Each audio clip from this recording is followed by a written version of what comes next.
बंदी छोड़ सतगुरु रामपाल जी महाराज जी की जय हो। परमात्मा की सभी प्यारी आत्माओं को पवन दास जयपुर वाले का सत साहिब। पुण्यात्माओं, आप लोगों ने 11 करोड़ का भैंसा, 5 लाख का बकरा और 25 लाख का घोड़ा बिकते हुए देखा और सुना होगा, लेकिन क्या गधा भी 26 करोड़ का हो सकता है? जी हाँ, यह गधा 26 करोड़ का ही है, लेकिन इस गधे की खासियत यह है कि इसके आम गधे की तरह 4 पैर और एक लंबी सी पूंछ नहीं, बल्कि ये गधा इंसानों की तरह ही दिखाई देता है। और इस इंसानी गधे का नाम है गुरु गद्दार मनमुखी सतलोक आश्रम मैनेजमेंट हरियाणा, अर्थात राष्ट्रीय समाज सेवा समिति RSSS। अक्सर किसी इंसान को गधा कह दिया जाए तो वह बुरा मान जाता है, लड़ाई झगड़े पर भी आतुर हो जाता है, वह केवल इसलिए कि उसे गधे की परिभाषा का ज्ञान नहीं होता है। गधे शब्द में 2 अक्षर होते हैं, पहला गय और दूसरा धा। गय का अर्थ होता है गलत और धा का अर्थ होता है धारणा, अर्थात किसी विषय को लेकर जिस व्यक्ति की धारणा गलत होती है उसे संत भाषा में गधा कहा जाता है।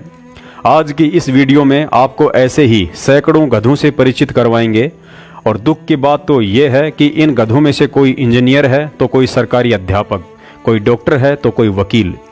ये सब के सब इंसान कहलाने वाले लोग आखिर क्यों सभ्य, शिक्षित और तत्व ज्ञान होने के बावजूद पिछले 4 साल से मूर्खता की हद पार करते हुए गुरु गद्दार सतलोक आश्रम मैनेजमेंट हरियाणा के कुकर्मों की BMW गाड़ी को गधे बनकर अपने कंधों पर घसीट रहे हैं? आज का वीडियो देखने के बाद अपने आप को नामदान संचालक, कोऑर्डिनेटर, पुस्तक सेवादार और सोशल मीडिया सेवादार समझने वाले इन लोगों को खुद ब खुद ही महसूस हो जाएगा कि वास्तव में हमसे बड़ा मूर्ख प्राणी दुनिया में कोई नहीं। और यह भी पता चल जाएगा कि आंखों पर काली पट्टी बांधकर जिस राष्ट्रीय समाज सेवा समिति के आदेश से पिछले 4 साल से हम हरियाणा की बीजेपी सरकार और IG अनिल राव का खुलेआम विरोध कर रहे थे, जिस राष्ट्रीय समाज सेवा समिति के लोगों द्वारा न्यायपालिका पर लिखी तरह तरह की अनर्गल पुस्तकों को बांटकर सोशल मीडिया पर हम जिन जजों का मजाक उड़ा रहे थे, आज उसी राष्ट्रीय समाज सेवा समिति के राष्ट्रीय अध्यक्ष मास्टर रामकुमार ढाका ने अपना स्पष्ट बयान दे दिया है कि कोर्ट में पेशी पर जाते समय गुरुजी से मेरी मुलाकात हुई थी और गुरुजी ने मुझे साफ साफ कहा था कि इस कांड को करवाने में हरियाणा की सरकार, जज और वकीलों का कोई दोष नहीं है। और 2 साल के बाद मेरी जमानत हो गई थी, मैं जमानत हो गई। मैं और गुरु संत रामपाल जी महाराज दोनों कंटेम्प्ट वाले, चंडीगढ़ वाले केस में दोनों हैं, गुरुजी भी हैं और मैं भी हूँ। मैं और गुरुजी 18 तारीख का ये केस था और 28 को हम गुरुजी और मैं दोनों चंडीगढ़ गए थे तारीख पर। रास्ते में गुरुजी की और मेरी सारी बातें हुई। गुरुजी ने बताया ये सारा खेल अपना है, ये इसमें न सरकार का दोष है, न ये जज कुछ कर सकते हैं, न ये वकील कुछ कर सकते हैं, ये अपना मिशन है। और जैसे फिल्म 3 घंटे की बना रखी है, ऐसे परमात्मा ने पूरा केस तैयार करके ने और खत्म कर रखा है।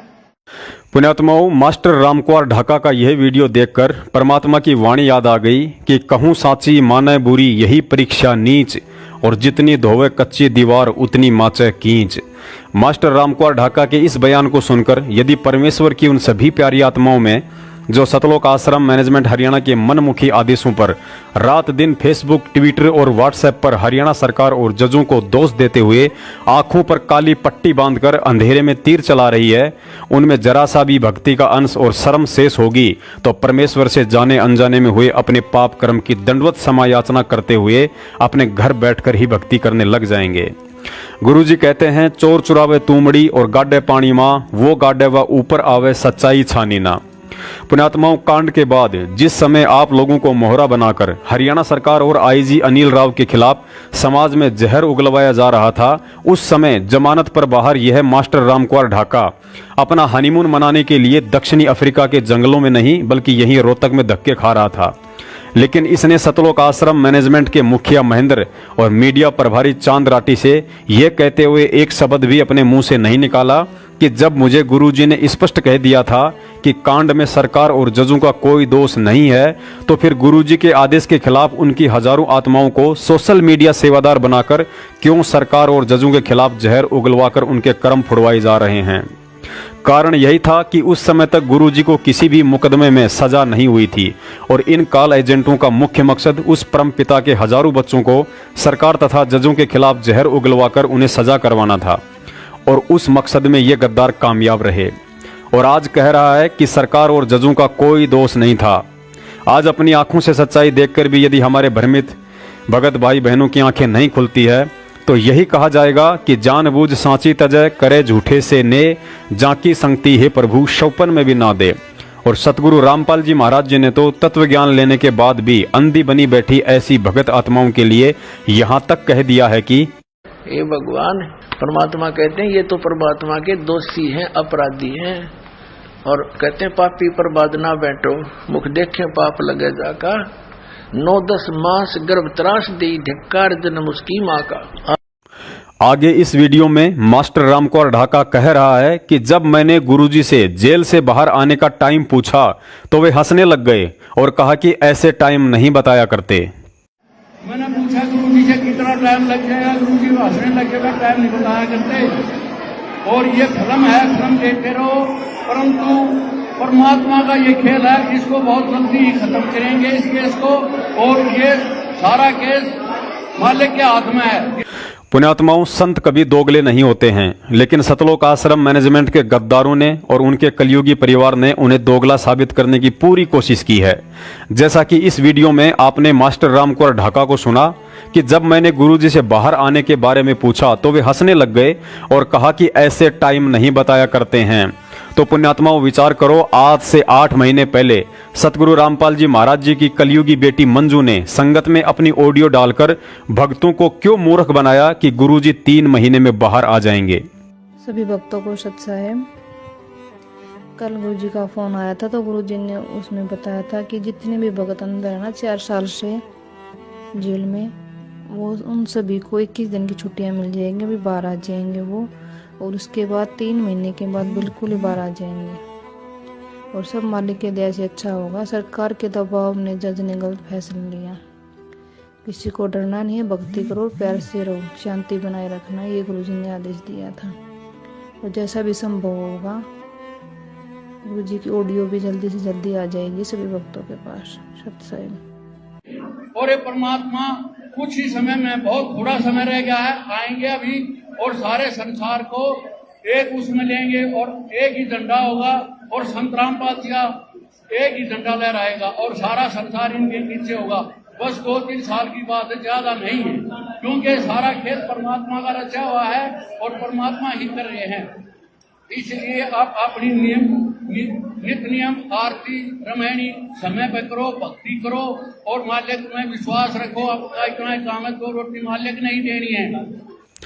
पुण्यात्माओं, आगे इस वीडियो में मास्टर रामकुमार ढाका अपने सामने बैठे अंध भक्तों को उपदेश देते हुए कह रहे हैं कि गुरुजी बहुत जल्दी ही बाहर आने वाले हैं, मुश्किल से 2 या 3 साल में ही आ जाएंगे।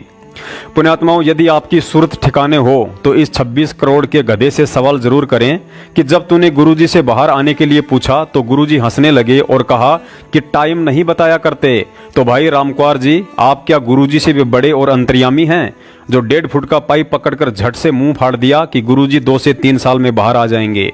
परमात्मा तो कहते हैं कि कठिन विषम गति रहन हमारी, कोई ना जानत है नर नारी, लेकिन आपने तो परमात्मा की ही भविष्यवाणी कर दी। संगत को मूर्ख समझकर उन्हें भ्रमित करने वाला तुम्हारा यह पाखंड हम पिछले 4 साल से खूब देख रहे हैं। पहले तो तुम अकल के अंधों ने संगत में पाखंड फैलाया कि गुरुजी 2018 में मंत्रियों के साथ गाजे बाजे के साथ बाहर आएंगे। फिर कहा कि 2019 के अंत में गुरुजी बाहर आएंगे। फिर सजा होने के बाद मंजू ने कहा कि गुरुजी 3 महीने में बाहर आएंगे। फिर मध्य प्रदेश के स्टेट कोऑर्डिनेटर सारनामी गुंडे विष्णु साहू ने कहा कि यदि गुरुजी 6 महीने में नहीं आए तो मैं अपनी गर्दन कटवा लूंगा। फिर 2020 का फाकंड फैलाया कि जब आवे विश्वे बीसा, ना रहेगा ईसा ना रहेगा मूसा। और अब एक और नया ड्रामा शुरू कर दिया कि गुरुजी 2 से 3 साल में आ जाएंगे। पुण्यात्माओं, परमेश्वर कबीर साहिब जी की एक वाणी है कि मूर्ख को समझाओते ज्ञान गांठ ना जाए, कोयला भी ना हो उजला, चाहे सोमन साबुन लगाए। एक समय एक शेर का बच्चा होते ही उसके माता पिता की मृत्यु हो जाती है। तरस खाकर एक बिल्ली ने उसकी मौसी बनकर पालन पोषण किया। युवा होने पर शेर ने कहा कि मौसी, आप कब तक मुझे अपना दूध पिलाती रहोगी? मुझे शिकार करने के कुछ दांव पेच सिखा दो ताकि मैं अपना पेट स्वयं ही भर सकूं। बिल्ली ने उसकी उत्सुकता देखकर कुछ ही दिनों में उसे सभी दांव पेच सिखा डाले। उसी समय थकान के चलते शेर को भूख महसूस हुई। आसपास कोई शिकार ना पाकर शेर ने बिल्ली को ही पकड़कर खाने की युक्ति सोची और जैसे ही उस पर झपट्टा तो बिल्ली तुरंत उछलकर पेड़ पर चढ़ गई। शेर बड़ा अचंभित हुआ और बोला, मौसी, तूने मुझे ये पेड़ पर चढ़ने वाला दाव तो सिखाया ही नहीं। बिल्ली बोली, अरे खबूस की औलाद, मैं तेरी धूर्तता से भली भांति परिचित थी। अगर तुझे ये वाला दाव भी सिखा देती तो आज तेरे जबड़ों में होती। पुण्यात्माओं, ठीक इसी तरह अंतर्यामी सतगुरुदेव जी को इस काल प्रेरित सतलोक आश्रम मैनेजमेंट और अपने कलयुगी परिवार वालों की धूर्तता का पहले से ही सब पता था और बरवाला कांड के बाद अपनी आत्माओं को इन गद्दारों के जाल से बाहर निकालने के लिए अपने सत्सेवक बच्चों को वह विशेष दाव जिसे तत्व ज्ञान कहा जाता है, जिसे आधार बनाकर उनके शब्दों व सत्संगों में छिपे गूढ़ संकेतों को समझकर अपने भगत भाई बहनों को समझाने की सद्बुद्धि बख्शी। और इसमें कोई संशय नहीं है कि ट्रू वीडियो चैनल पर सत्सेवकों की वीडियो देख देख कर परमात्मा की हजारों आत्माओं ने भक्ति विनाशक सतलोक आश्रम मैनेजमेंट हरियाणा से किनारा काटकर पुनः गुरुजी द्वारा बताई गई यथार्थ भक्ति विधि अपना ली है और इनके सत्संग, पेशियों और रैलियों में जाकर झूठे आदेश सुनने और खून निकलवाने के बजाय काम धंधा करते हुए अपने घर पर ही भगवान की भक्ति कर रहे हैं। पुण्यात्माओं, सत्सेवकों को निमित्त बनाकर सतगुरुदेव जी जो भी वीडियो डलवाते हैं उन सबका एक ही मकसद होता है कि हम सतगुरु की यथार्थ भक्ति विधि को अपनाएं और परमात्मा के मिशन में सबसे बड़ा रोड़ा सतलोक आश्रम मैनेजमेंट तथा उनके कलयुगी परिवार वालों से झूठी आस्था हटाकर ज्ञान को आधार बनाया जाए। अब ये नाम प्राप्त करके इस दास से सार नाम भी प्राप्त कर लिया और फिर आप खुद वो नाम देने लग जाए किसी थर्ड पर्सन को से, मान ले वो एक नकली ड्रामा भी कर ले कि मैंने उससे आदेश ले लिया नाम देने का। नहीं, क्योंकि जिससे उसने नाम लिया है वो अधिकारी ही नहीं है इस नाम के देने का। तो ऐसे कोई उपदेश देता है तो वो अपना भी जीवन और उन भोली आत्माओं का जीवन व्यर्थ कर रहा है। तो इसी प्रकार काल अपने दूत इसी संगत में एक दो तो हो चुके हैं लेकिन उनकी दाल नहीं गल पाएगी। जनता बहुत सियानी बना दी हमने, अपने श्रद्धालुओं को तोते की तरह रटा दिया है ये ज्ञान। अब उन दुष्ट आत्माओं से औरों को भी बचाएंगे और आप भी दूर रहेंगे। पुण्यात्माओं, इसमें कोई संशय नहीं है कि परमात्मा के आसपास या उनके परिवार में बेटा बेटी और भाई बंधु बनकर जन्म लेने वाले प्राणी भी कोई साधारण नहीं होते हैं। अर्थात उनके पुण्य कर्म इतने प्रबल होते हैं जो उन्हें जन्म से ही सतगुरु के सानिध्य में रहने का अवसर प्राप्त होता है। लेकिन साथ ही उन आत्माओं का दुर्भाग्य भी उतना ही अधिक प्रबल होता है जो उन्हें सतगुरु के उस शरीर से मोक्ष प्राप्त नहीं होने देता है। उदाहरण के लिए सतयुग में जिन दो आत्माओं ने शिशु रूप में लीला कर रहे परमात्मा का पुत्रवत पालन पोषण किया, लेकिन दुर्भाग्य से वे आत्माएं उन्हें परमात्मा स्वीकार नहीं कर सकी और काल जाल में ही रही। ठीक ऐसा ही त्रेता और द्वापर युग में होता है। ठीक वही लीला करते हुए वह परमात्मा कलयुग में प्रकट होकर नीरू नीमा के घर उनके पुत्र रूप में रहे, लेकिन दुर्भाग्य से नीरू नीमा ने अंत तक परमात्मा कबीर साहिब जी को अपने गुरु या परमात्मा रूप में स्वीकार ना करके अपने पुत्र रूप में ही देखा तथा मोक्ष से वंचित ही रहे। उसी समय उनके मुंह बोले बेटा बेटी कमाल और कमाली भी किन्हीं कारणों से मोक्ष से वंचित ही रहे। यही स्थिति 250 साल पहले आदरणीय गरीबदास जी महाराज जी के माता पिता और उनके बच्चों के साथ रही तथा परिवार का कोई भी सदस्य उस परम शक्ति के सानिध्य में रहने के बावजूद भी मोक्ष को प्राप्त नहीं हो पाया। और आज संत रामपाल जी महाराज जी के परिवार वालों के साथ भी यही घटित हो रहा है, क्योंकि परमेश्वर सतगुरु रामपाल जी महाराज जी के विधान और मर्यादाओं के अनुसार देखा जाए तो उनके दिवंगत सारनामी माता पिता का भी मोक्ष नहीं हुआ है। परमात्मा ने अपना विधान बताया कि इस सतभक्ति को अपनाने के बाद यदि आप मर्यादा में रहकर भक्ति करते हैं तो कभी अकाल नहीं गिर सकता है, घर में अमंगल नहीं हो सकता है, पिता से पहले पुत्र की मौत नहीं हो सकती है और बहन कभी विधवा नहीं हो सकती है। लेकिन आप सब जानते हैं कि सतगुरु रामपाल जी महाराज जी की माता इंद्रोमाई ने विधवा होकर शरीर छोड़ा है। गुरुजी के पिताजी 2014 में और माताजी ने 2016 में हॉस्पिटल में शरीर छोड़ा था, जो गुरुजी की भक्ति और विधान के खिलाफ था। सदा बाहर कर देगा इस पृथ्वी को, ये सच कर मान लेना, एक विश्वास करके देखो। और जो क्रिया दास बताता भगवान की बताई हुई उसको करके देखो पूरा विश्व। जब पुनः सतयुग जैसा माहौल नहीं आ जाता, आवत गाय, क्योंकि सबने मानना पड़ेगा, ये आदेश है भगवान का। फिर देखना कैसे समय पर वर्षा होया करेगी, कोई अकाल नहीं गिरेगा, कि पिता से पहले पुत्र की मृत्यु नहीं होगी और कोई बहन विधवा नहीं होगी, क्योंकि भगवान ये समर्थ है, ये एक्सटेंड कर सकता है, हर एक की आयु को एक्सटेंड कर सकता है।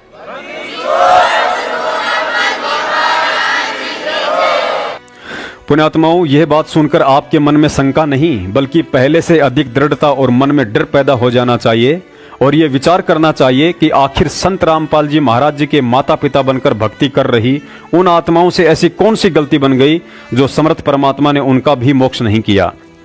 पुण्यात्माओं, गुरु जी बार बार हम मूर्खों की गतिविधियों को देखकर हमें सावधान करते हुए अपने सत्संगों में जिक्र करते रहते हैं कि बच्चों, सतलोक कोई बरवाले का बस स्टैंड नहीं है जो रिक्शा पकड़कर पहुंच जाओगे।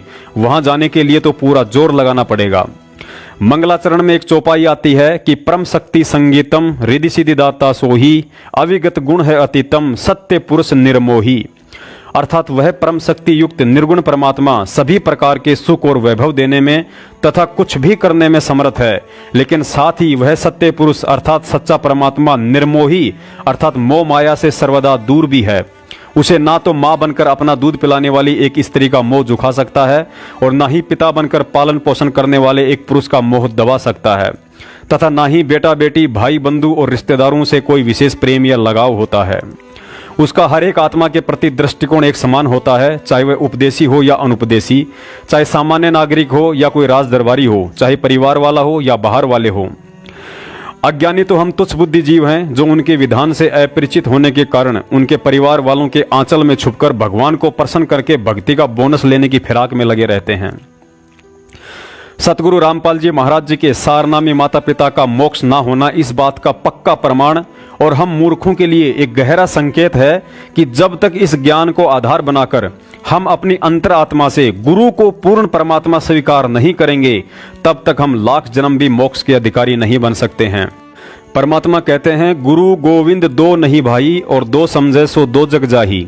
अर्थात वर्तमान में हम मूर्ख प्राणियों के बीच सतगुरु रूप में साक्षात स्वयं कबीर परमात्मा आकर सत भक्ति करवा रहा है, लेकिन हम बुद्धिहीन प्राणी अपने दिलो दिमाग में अभी भी 650 साल पहले वाले कबीर साहिब जी को ही परमात्मा समझकर सालाना उनका प्रगट दिवस मनाकर अपनी तत्वज्ञानहीनता का प्रमाण दे रहे हैं कि सतगुरु रामपाल जी महाराज जी तो केवल एक संत है, गुरु है, और परमात्मा तो कबीर साहिब जी ही हैं।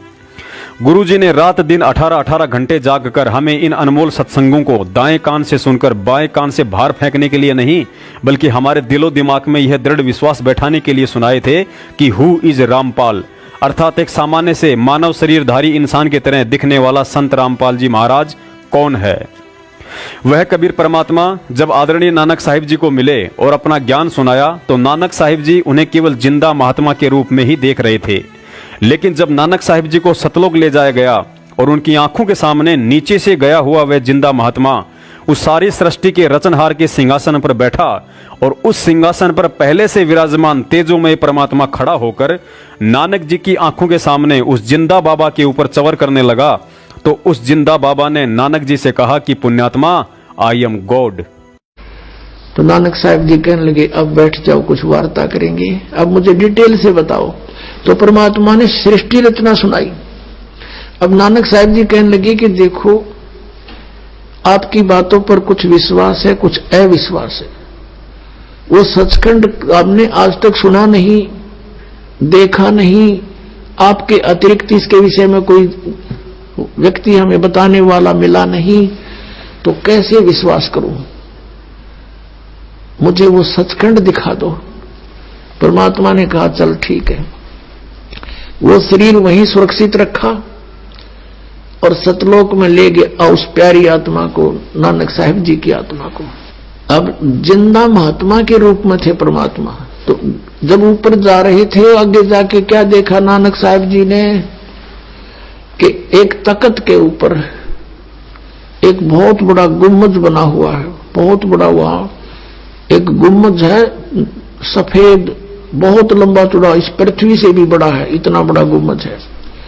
और उसके सेंटर में परमात्मा का सिंहासन है सतपुरुष का, और उस सतपुरुष की एक रोमकूप में करोड़ सूर्य मिला दे, करोड़ चंद्रमा। इतना नूर है, इतना तेज है, उससे भी अधिक तेज है मालिक का। तो नीचे से जब जिंदा वाले महात्मा में परमात्मा जा रहे थे कबीर देव जी, और वहां जाकर के वो कबीर साहब अपने उस जो तख्त पर विराजमान थे दूसरे रूप में, उस पर चंवर करने लगे।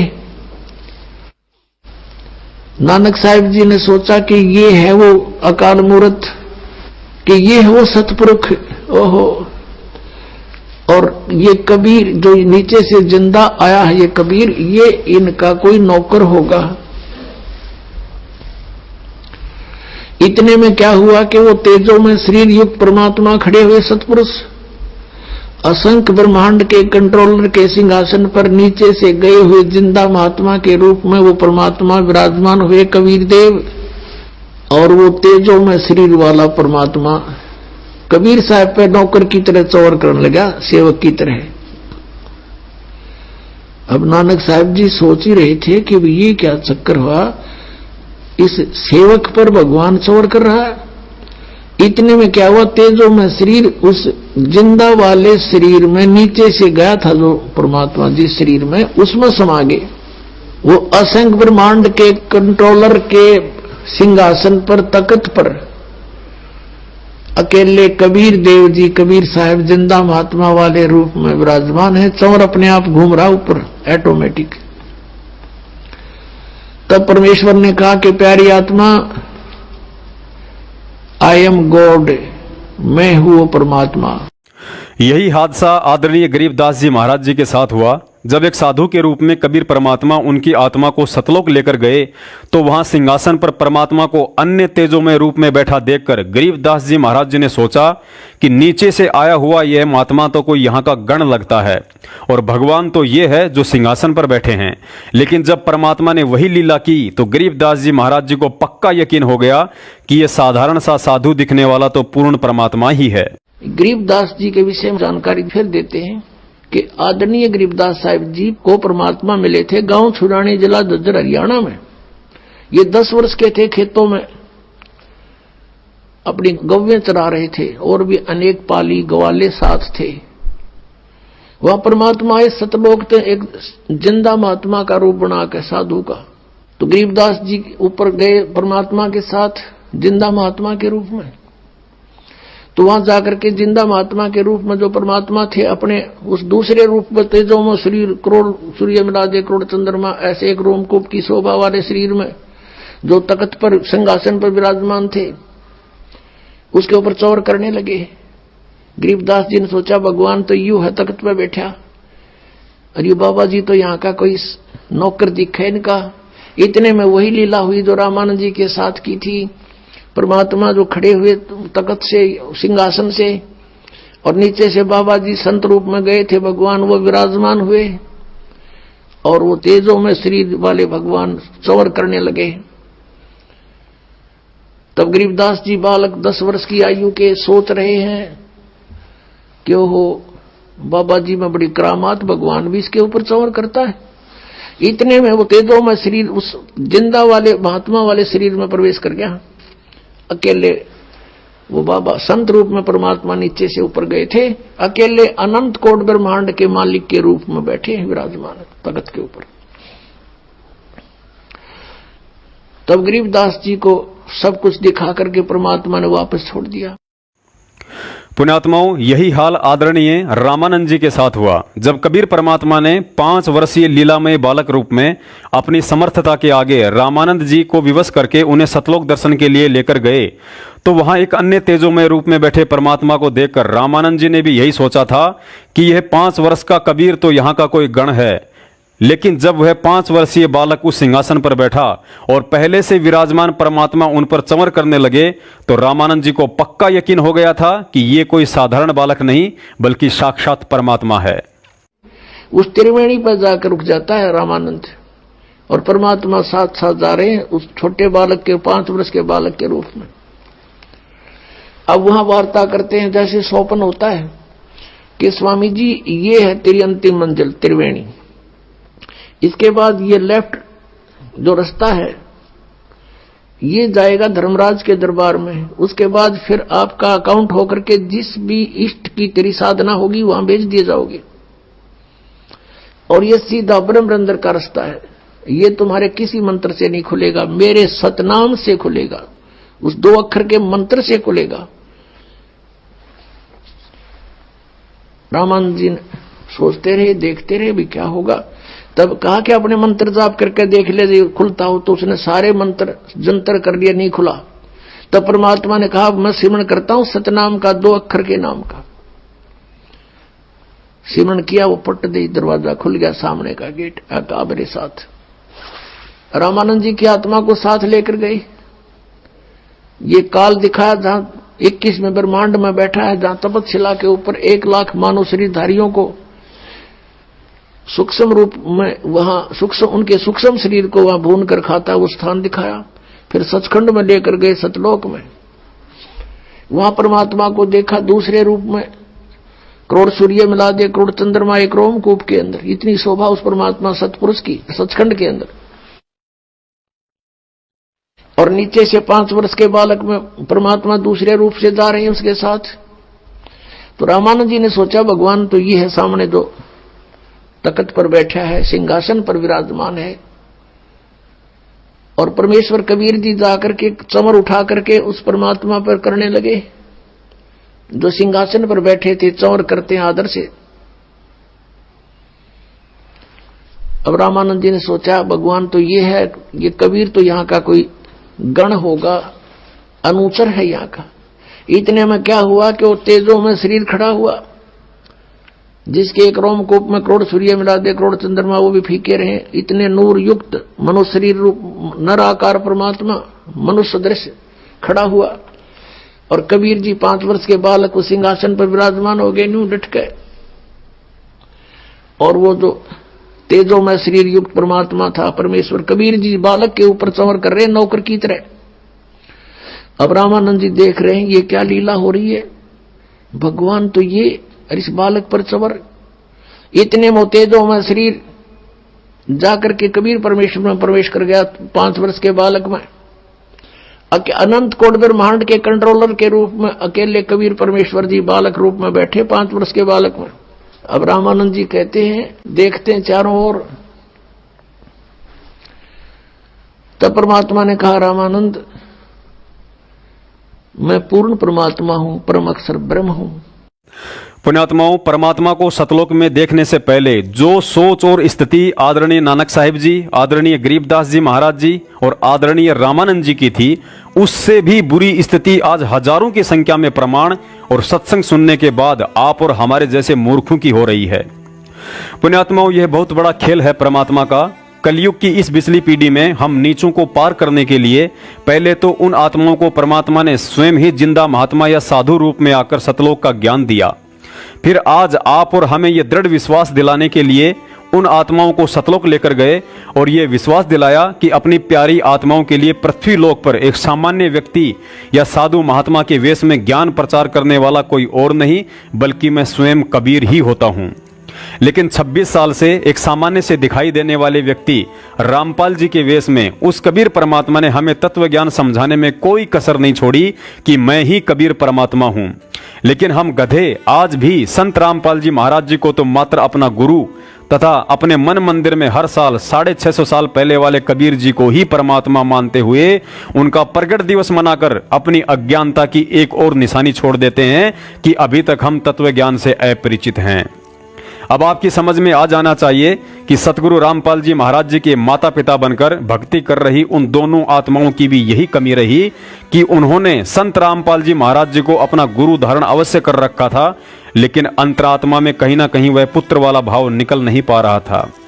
यदि हम भक्तों ने समय रहते इस तत्व ज्ञान को आधार बनाकर इस काल एजेंट सतलोक आश्रम मैनेजमेंट और उनके कोऑर्डिनेटरों का पल्लू छोड़कर भक्ति करने के बजाय हिसार की हाजिरी और दर्शनों से ही सतलोक जाने की सोच रखी है तो इससे बढ़कर मूर्खता और क्या हो सकती है। गुरु जी कहते हैं यदि दर्शनों से ही मोक्ष होना होता तो 650 साल पहले 120 साल तक परमात्मा रोजाना दिन में 10-10 बार दर्शन दिया करते थे, लेकिन आज भी हम सारे के सारे गवार यही धक्के खा रहे हैं। अपनात्मा हम आते उस प्रसंग पे परमात्मा मिलने क्यों करें, वो कौन सा वे ऑफ वर्शिप है, परमात्मा के पाने का कौन सा मार्ग है, पूजा का कौन सा मार्ग है, कौन सा तरीका है और किस महापुरुष ने उस मार्ग को अपनाया है और जिसने भगवान पाया है। आदरणीय धर्मदास साहिब जी ने परमात्मा मिले, उनको परमात्मा ने ये मंत्र दिया। देखो पुण्यात्माओं, परमात्मा के दर्शन से नहीं, परमात्मा के द्वारा दिए गए ज्ञान से मोक्ष होगा। जैसे एक पौराणिक कथा है, पार्वती जी अपने पति भगवान शंकर के साथ रहती थी और एक दिन, और वो 107 बार जन्म और मर चुकी थी। भगवान शिव ने उनको मंत्र नहीं दिया। फिर नारद जी ने उनको बताया कि माता, भगवान शंकर जी के पास एक ऐसा मंत्र है, आपको मंत्र दे दें जाप करने का, तो जब तक भगवान शिव रहेंगे आप नहीं मरोगी, आप बार बार मर रहे हो। अब लंबा प्रसंग ना करें, इतना सा बताएंगे। तब भगवान शंकर से उसने करबद्ध होकर के याचना की थी मंत्र की। तो भगवान शिव ने वो मंत्र दिया जिससे पार्वती की आयु अब आगे इतनी होगी कि वो जब तक भगवान शिव रहेंगे इतना मरे कोई, इतना अमर है वो मंत्र। अपना आत्मा भगवान शंकर के साथ तो रहा करती, जब भी मोक्ष ना आया, दर्शन से मोक्ष होता था, जितना मोक्ष उनसे हो सकता है। तो कहने का भाव ये है कि परमात्मा, कबीर जी 120 वर्ष रह के गए यहाँ पर और दर्शन पता नहीं कितना न करे, तो कितने मोक्ष हुए। हम यही धक्के खा रहे सारे, क्योंकि हमने भगवान के द्वारा बताए उस मार्ग को ग्रहण नहीं करा जिससे हम भक्ति युक्त होकर उस भक्ति के बल से, भक्ति की प्रेशर से तब हम वहां जा सकते हैं। फिर काल हमें कैद नहीं कर सकता। पुण्यात्माओं, परमात्मा कहते हैं, हरि का भजन हाथ का धंधा, नहीं करे सो मूर्ख अंधा।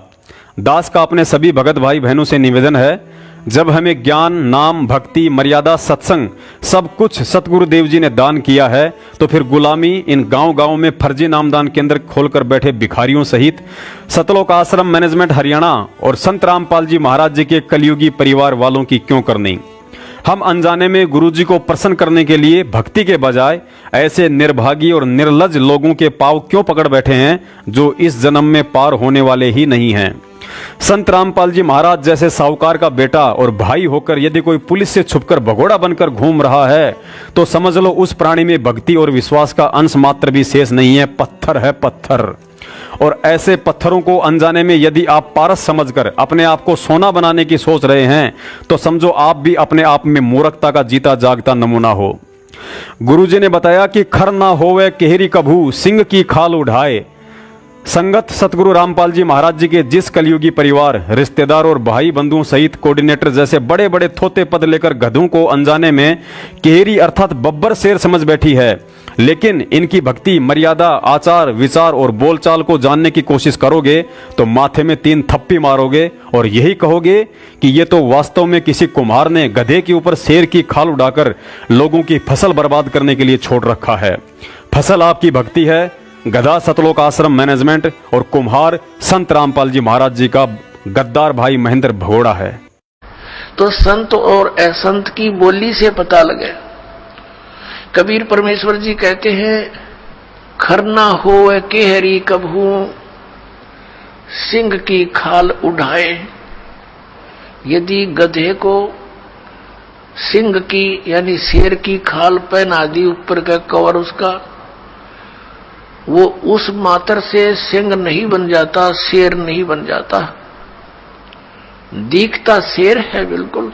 एक समय एक कुमार ने कुबज सूझगी, उसने किते कोई शेर की खाल पाएगी पड़ी हुई, शेर मरा पा गया, उसने वो खाल खोल तार तोड़ लिया उसकी किते तो काट पीट के, और उसने अपने गधे पर डाल दी, पूरी फट कर दी और उसको रात के समय खेतों में छोड़ दे। वो जाके किसानों की फसल खावे, रखवाले देखे चांद की चांदनी में निकट जावे, क्या बढ़ गया क्या आ गया, देखे वहां पर शेर खड़ा फसल खा रहा, शेर सिंह, तो वो भाग ले पूरी तरह, गांव में आकर रुक के मर गए, शेर आ रहा शेर आ गया।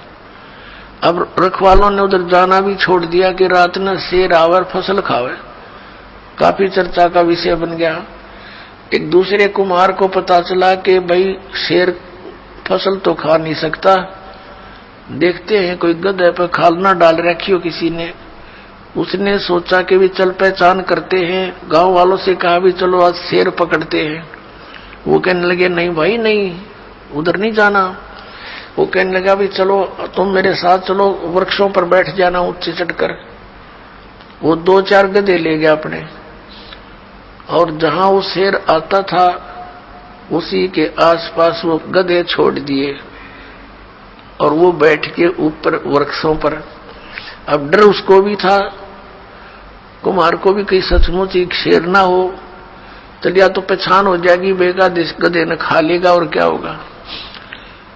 तो थोड़ी देर के बाद उन गधों ने अपनी बोली बोली, हू करने लगे। वो शेर भी ला गया हू करने, वो आया भाग गया और उन गधों के पास आकर हू करता करता खूब मस्ती में उसकी वह खाल उतर गई ऊपर तक, और गधा का गधा। तब रखवाले उतरे, अरे सचमुच तो गधा है, उसको मार को धमका निकम्मे तने यू के जुल्म कर दिया। तो पुण्यात्मा परमात्मा कहते हैं कि गधे की और शेर की पहचान उसकी आवाज से होती है। वो भी हू करता है, जब कहने लगे भाई यू तो गधा है, शेर को नहीं, शेर की आवाज को नहीं, वह बोली ही नहीं है शेर वाली। तो इस प्रकार संत और असंत का ज्ञान उसके वचनों से, उसके सत्संग से, उसके ज्ञान से होता है। पुण्यात्माओं, यह दास आप सभी भाई बहनों को काल दूतों से सतर्क करते हुए कहना तो बहुत कुछ चाहता है, लेकिन वीडियो ज्यादा लंबा हो जाएगा। अतः अंत में दास केवल यही प्रार्थना करना चाहेगा कि आपको भक्ति गुरुजी ने दी है, ज्ञान आपको गुरुजी ने दिया है, अपने बाल बच्चों का पालन पोषण आप अपने पुरुषार्थ से कर रहे हो, फिर गुरुजी को छोड़कर गुलामी किसी और की क्यों? गुलामी का मतलब जो भगत किसी अन्य व्यक्ति के ऐसे आदेशों की पालना या उसकी हाँ में हाँ मिलाता है जो उसके गुरु के ज्ञान और शिक्षा के खिलाफ हो, उसे गुलामी करना कहते हैं। और जब तक आप अपने गुरु के ज्ञान को आधार बनाकर गुलामी की इन बेड़ियों को तोड़कर बाहर नहीं निकलते हो, तब तक आप भगत नहीं गुलाम ही पुकारे जाओगे। संत रामपाल जी महाराज जी ने हमें तत्व ज्ञान देकर कबीर साहिब जी वाला दास बनाया था, लेकिन उनके जेल जाते ही सतलोक आश्रम मैनेजमेंट हरियाणा ने हमें उल्टा ज्ञान देकर अफ्रीका वाला दास बना दिया। इनके तानाशाही वाले फरमान मानते रहो तो आप भगत हैं, और जिस दिन आपने हिम्मत करके ज्ञान को आधार बना लिया तो उसी दिन से गुरुद्रोही। इनका आदेश ना मानने पर जब इन्होंने संत रामपाल जी महाराज जी को जबरन देशद्रोही बना दिया, तो भला आप और हमें गुरुद्रोही बनाने से कहां चूकने वाले थे।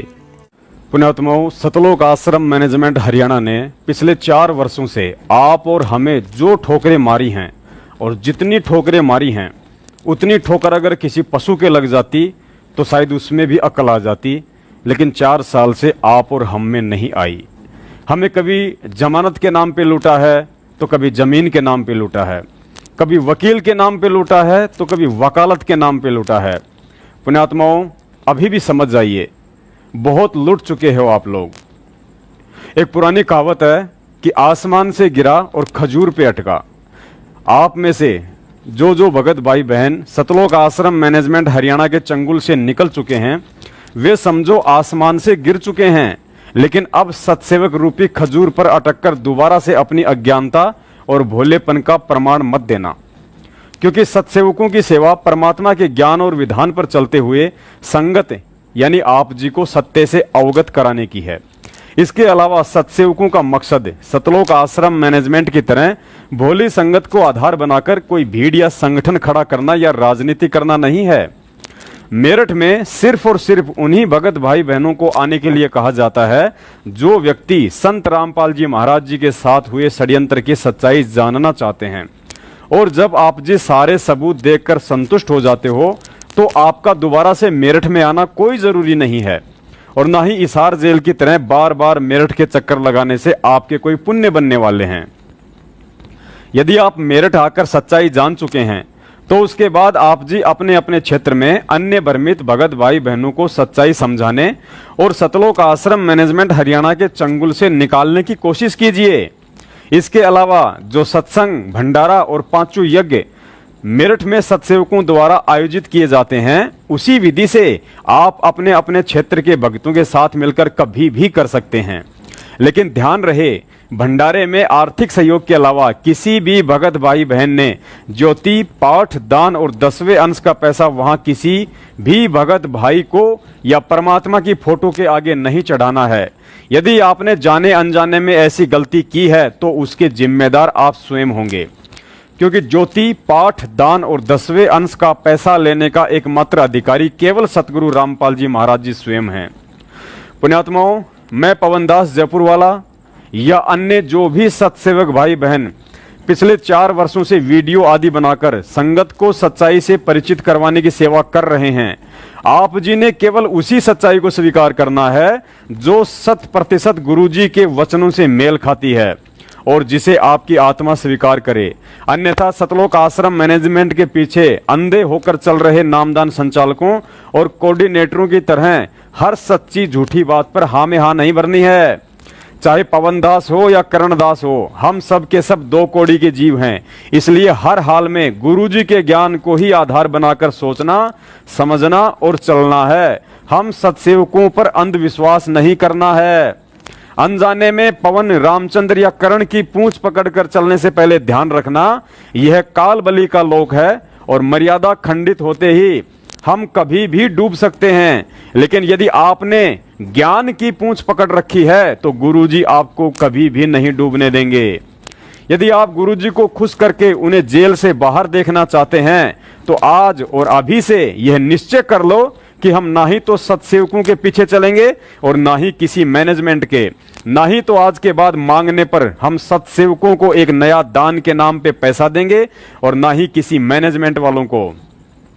पुण्यात्माओं, ध्यान रखना, सतलोक आश्रम मैनेजमेंट और गुरुजी के परिवार वाले आपको पिछले 4 साल से गुरुजी की आड़ में विश्वास में लेकर लूटने के बाद अब काल भगवान संगत को भावनाओं के नाम पर लूट सकता है।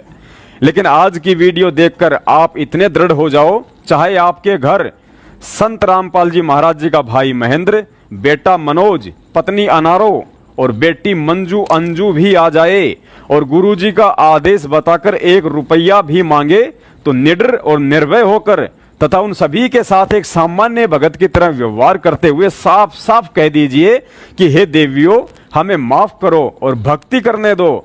तुम लोग परमात्मा की जिस प्यारी आत्मा संत रामपाल जी महाराज जी की पत्नी, बेटी और भाई का स्वांग करके यहाँ लोगों को मूर्ख बना रहे हो, वे संत रामपाल जी महाराज तो मार्च 1997 में ही सतलोक जा चुके हैं। अब उनके चोले में स्वयं कबीर साहिब जी हैं और कबीर साहिब जी का यदि कोई असली बेटा, बेटी और भाई है तो केवल हम संगत हैं, आप जैसे कृतघ्नी और स्वार्थी लोग नहीं। आप लोगों ने चाय पानी या भंडारा लेना है तो लीजिए, वरना 12 बजे रोहतक के लिए ट्रेन है, किराया नहीं है तो ले जाइए। सत साहेब, बंदी छोड़ सतगुरु रामपाल जी महाराज की जय हो।